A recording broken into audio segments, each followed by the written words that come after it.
منہ پہ داڑھی نہیں ہے، سود کا کاروبار کرے گا، میلاد منا کے بولے گا میں عاشق رسول ہوں.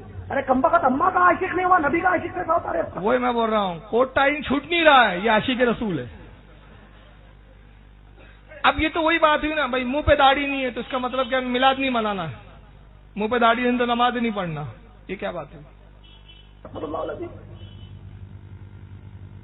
ہم مدینے کے کتے، حقیقت میں کتے، مدینے میں کتوں کی کوئی جگہ نہیں ہے. ہاں ایک بات سن لو، یہ کتے والی بات کر میں رک رک کے جواب بھی دیتے جا رہا ہوں. مدینے کے کتے سے مراد یہ نہیں ہو چار ٹانگ والے کتے، اس سے مراد یہ ہے کتے میں وفاداری ہوتی ہے. تو ہم کہتے ہیں مدینے کتے مطلب ہم مدینے کے وفادار ہیں. مگر یہ کون ہے؟ ان کے بارے میں تو حدیث میں آیا منافق جہنم کے کتے ہیں، حدیث پاک میں. کیا؟ ارے اللہ کے نبی ایک اعلیٰ اخلاق والے ذات مبارک ہے، تم لوگ کیسا پیش کر رہے ہیں نبی صلی اللہ علیہ وسلم کو؟ روڈوں پر نعرہ تکبیر اللہ اکبر، غیر مسلمان پریشان ہے، کیا ہو رہا ہے؟ یہ ہمارے دیکھو صحیح بولا اس نے، آپ نے جملہ جچ ہی نہیں کیا. سنی لگا رہے نعرے تکبیر، غیر مسلم پریشان ہے. پریشان کون ہے؟ غیر مسلم. ارے ہندو پریشان نہیں ہے، وہ تو استقبال کرتے ہمارے جلوسوں کا، وہ پریشان نہیں ہے، وہ تو خوش ہوتے ہیں، استقبال کرتے ہیں. لیڈر لوگ دیکھیں گے آپ نے، بڑے بڑے لیڈر اسٹیج لگا کے پھول ڈالتے رہتے ہیں آپ پر، وہ پریشان نہیں ہے. ہندو پریشان نہیں ہے، غیر مسلم. صحیح تو بول رہا ہے، وہ پریشان ہے، برابر ہے. نبی کا پیغام ہے، ایسا ہمارے نبی نے کیا. کیا کہتے ہیں نبی صلی اللہ علیہ وسلم؟ جس کے عمل سے اس کا پڑوسی تکلیف میں ہے وہ ہم میں سے نہیں ہے. تم شہر میں تکلیف دے رہے ہو، کتنا پیسہ برباد کر رہے ہیں. اب سنو یار، کتنا پیسہ برباد کر رہے ہیں. اتنے پیسوں میں میرے کئی نوجوان مسلمان بھائی اور بہنیں آئی اے ایس اور آئی پی ایس کا ایگزام لکھ سکتے. اگر تم اس قوم کو پڑھا لکھا کر آئی A S I P S بناتے، بڑے بڑے اسلام مسلم کالجز میں جو لاکھوں کا ڈونیشن ہے اس پیسے سے نبی کی محبت میں وہ ڈونیشن دیتے، آج کئی مسلمان ڈاکٹرز اور ایجوکیٹڈ بن جاتے ہیں. یہ بڑا خوش فریب نعرہ ہے. بس اب رک جائیں یار، یہ وہابی کا آخری ہتھیار. جب سارے ہتھیار ختم ہو جاتے ہیں نا، اب حدیث پڑھ دیں، قرآن پڑھ دیں، اب کچھ نہیں بچا.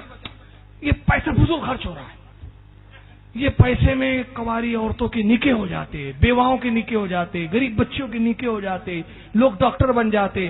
بیٹا یہی سبق ذاکر نائک کو کیوں نہیں سنایا؟ اتنا بڑا اسٹیج مت لگا، ایک چھوٹا سا ٹیبل پہ تقریر کر دے. وہ لاکھوں روپے بچا کے کتنے آئی اے ایس کر لیتے. وہاں نہیں. وہ کیک بنانے کی کیا ضرورت تھی تمہارے آقاؤں کو؟ گرینس ریکارڈ میں نام ڈالیں 3000، چھوٹا سا کیک بناتے، کھانا ہی تھا. تو سمجھ رہے نا، چھوٹا سا کیک بناتے. لیکن وہاں پر نہیں، سارے غریب غربا مساکین کب یاد آتے ہیں؟ جیسی میلاد منایا. یہ بڑے بڑے اجتماع لاکھوں کے کرتے ہیں، لاکھوں کے چینل چلا رہا ہے، وہ پیس چینل لاکھوں کا کائی کو چلا رہا، اتنے میں لوگوں کو آئی ایس بنا دینا، ڈاکٹر بنا دینا. وہاں نہیں. لیکن ایک بات بتاؤں، خدا کی قسم میں اپنے تجربے کی بنیاد پر کہہ رہا ہوں، آپ اپنی کمیٹی کا جائزہ لو، میری سنی حنفی آرگنائزیشن کا بھی میں نے جائزہ لیا، اور ہر تنظیم کا جائزہ لو. ہر سال میلاد منانے میں اضافہ اور اس کی وجہ کیا ہے؟ ایک محلے میں ایک مجلس منعقد ہوتی ہے اس سال میلاد کی، چھوٹے سے وہ استاد کے مطابق لائٹنگ لگاتے، اگلے سال لائٹنگ میں اضافہ ہو جاتا ہے، جھنڈیوں میں اضافہ ہو جاتا ہے. پھر اس کے بعد چھوٹا سا جلسہ لیتے ہیں، جلسوں میں اضافے ہو جاتے ہیں، جلسے بڑے. یہ جو اضافہ ہو رہا ہے اس کا مطلب کیا ہے؟ میلاد کی برکت سے اللہ اپنے بندوں کو پیسہ بھی دیتا جا رہا ہے. اور ایک بات سن لیجئے، صرف میلاد کے پیسوں میں ہی غریب کیوں یاد آتے؟ غریبوں کے لیے کیا زکوٰۃ نہیں ہے شریعت میں؟ صدقے نہیں ہیں؟ اجتماعی شادیاں ہمارے ہاں ہوتی ہے، ہم اجتماعی شادی بھی کرتے ہیں. ہر فنڈ کے الگ الگ حصے ہوتے ہیں. زکوٰۃ کا پیسہ سیدوں کو نہیں دیا جا سکتا. دے سکتے ہیں آپ زکوٰۃ کا پیسہ؟ حلال نہیں ہے. سیدوں کی امداد کے لیے الگ پیسہ ہے، ان کو تحفہ دیا جائے گا، غریبوں کو زکوٰۃ دی جائیں گی، مسکینوں کو صدقہ دیا جائے گا.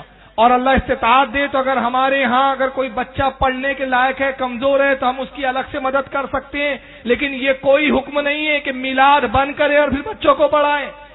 تو ایسے بچے جو جس کی پڑھنے سے ذکر نبی رکتا ہو، اس سے بہتر ہے کہ جاہل رہ جائیں. کل تو تم کہیں گے ارے صاحب اتنی خوبصورت مسجد کیوں بناتے ہو یار، جھوپڑے میں نماز پڑھ لو، اتنے پیسے میں بچوں کو ڈاکٹر بنا دو۔ چلیے بھائی ان کو پیسوں کی بڑی فکر ہے، آئیے یہی سبق اپنے آقاؤں کو کیوں نہیں سکھایا؟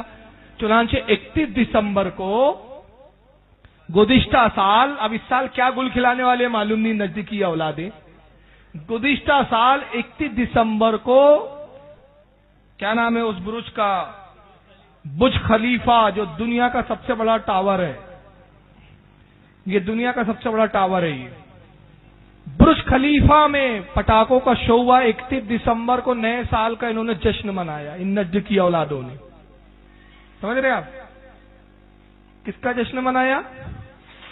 31 دسمبر جو عیسائیوں کا نیا سال ہے، یعنی عیسائیوں کا نیا سال تو منانا ان کے جائز ہے، لیکن نبی کی آمد کا جشن منانا حرام ہے۔ اب برج خلیفہ پہ کئی گھنٹوں اتنے بڑے پٹاخوں کا وہ ہوا شو، گرینس ورلڈ ریکارڈ میں نام ہوا، اربوں خربوں روپے کے پٹاخے اڑا دیے انہوں نے، اربوں خربوں روپے کی، جس کی کوئی گنتی، ملینز روپے اس پر صرف ہوئے، اور گرینس ورلڈ ریکارڈ بک میں ان کا نام درج کیا گیا کہ اتنا بڑا جشن 31 دسمبر کو آج تک کسی قوم نے نہیں منایا، ہمارے ہی چمچوں نے منایا ہے، ہماری نسل، عیسائیوں کی تو نسل ہے کم بخت، مگر کسی اہل حدیث، کسی دیوبندی کی ماں نے جنا نہیں کہ اس کا منہ کھلتا 1 سال ہو گیا اور کہتے کہ جناب یہ 31 دسمبر کی آمد منانا فرض واجب تھا، اتنے پیسہ بم پہ کیوں خرچ کیا صاحب، اتنے پیسوں میں بچے قوم کے پڑھ لیتے، تب ہوش نہیں۔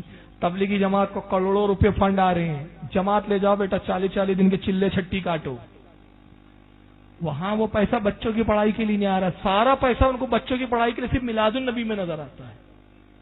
اجتماع کرتے بڑے بڑے پکے پخانے بناتے ہیں، وہاں پیسہ بچانے کی فکر نہیں ہے۔ اب آئیے وہ اس کی جھلک دیکھیں، میں صرف جھلک دکھا رہا ہوں، کافی گھنٹے شو چلا ہے کہ اتنا پیسہ پھونکا انہوں نے بموں کے نام پر کہ گرینس ورلڈ ریکارڈ میں اس کا نام آیا، ملینز روپے خرچ کر ڈالے، دیکھیے اس کی ایک جھلک۔